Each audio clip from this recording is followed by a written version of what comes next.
So, Sohi and Suhan, I just wanted to talk to you a little bit about Dad's thought process. I've looked at it from as many angles as I possibly can, trying to think of any other symbol in the English language other than E, from female, male, E equals mc squared, origin of species, Newton's laws of motions, etc., Einstein's general theory of relativity, special theory of relativity, and thinking about the theory of everything, the grand unified field theory, from the perspective of TOE, representing theory of eggs, theory of energy, theory of emergence, theory of epidemiology, trying to think somehow how to uninextricably link energy and genes and all of that, and just thinking about even like the root words of proton. A protozoan is a single-celled organism in an organic chemistry which starts at the first element on the periodic table of elements, one proton and one electron, even though we have three different isotopes, tritium, deuterium, and I forget the third one, which is neutrons added. And again, T in general in science equals positive. So when we think about wave particle duality or electrons and anti-electrons, or when we think about a proton having a positive charge, an electron having a negative charge, a lot of these terms get muddled up. So it's really important to go all the way back to like cave drawings about 5,000 years ago and think of how our ancestors, in my opinion, never really looked at things outside of the context of hive mechanics or live mechanics, life mechanics, where a positive E equals a new energy gene life form from fusion, random mutation, or another process that we truly don't really understand. Now, in terms of creating a universal educational curriculum for every man, woman, and child on Earth that surpasses and is superior than anything ever created ever before, and builds off of Newton, Darwin, and Einstein, their collective work, what exactly they would come up with if they were sitting down at a table 20 times in a row, an hour each time, forced to answer the question, how would they combine their equations and theories, proportional statements into something that's totally unified for everybody. I believe that they would come up with exactly this. It's very important that we add this extra unknown factor to everything we're doing, because we don't want to get to a point in science where terms can only be evolved every couple thousand years. Like, let's get rid of live and its antonym, evil, in terms of like, is a hive expanding or contracting, and let's move it over to level. Like, that might take a couple thousand years, and then we get to level instead of this. So if we just add a lingering unknown factor to everything we're working on, then it can become cumbersome.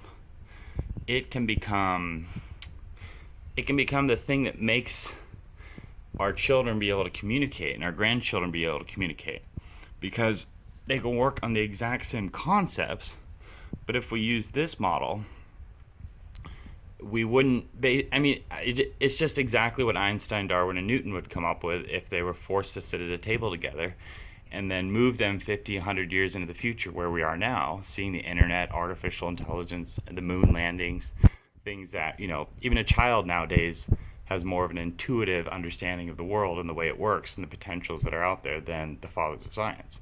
But assuming they were sitting down at a table together, forced in this time period, so put them all in the same time period, put them all at the same table, force them, they don't get food if they don't come up with something that can really help advance science, and then move them 80 years in the future where we are now. And this is exactly what they would come up with, in my opinion. People, honestly, thousands of people have asked me at this point, in aggregate, why the other factor? And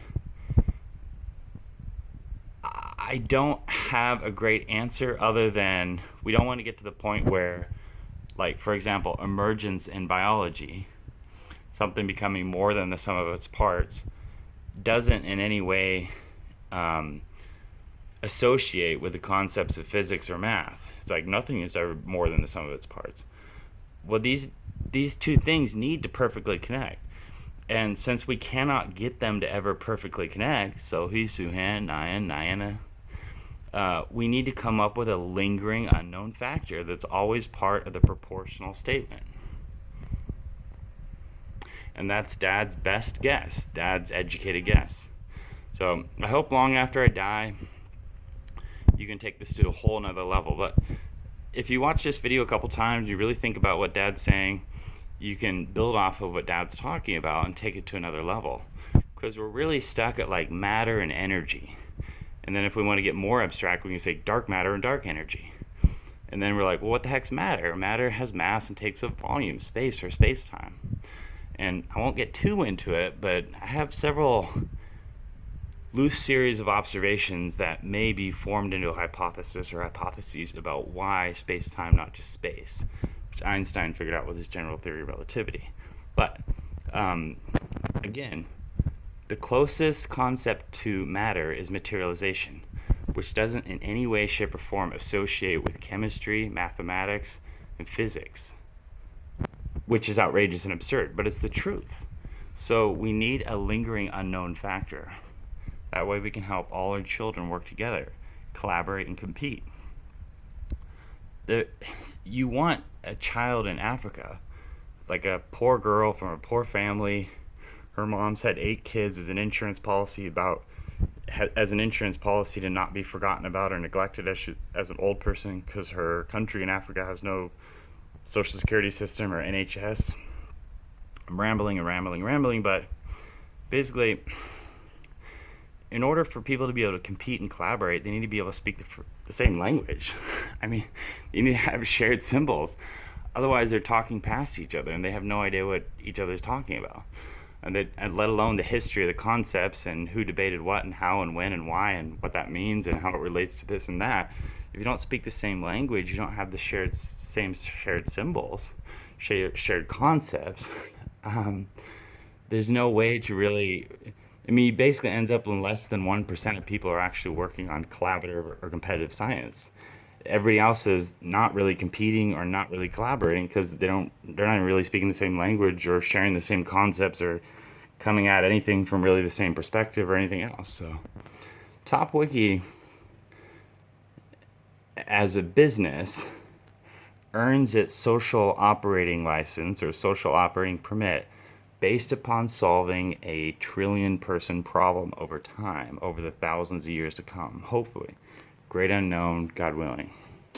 Dad out.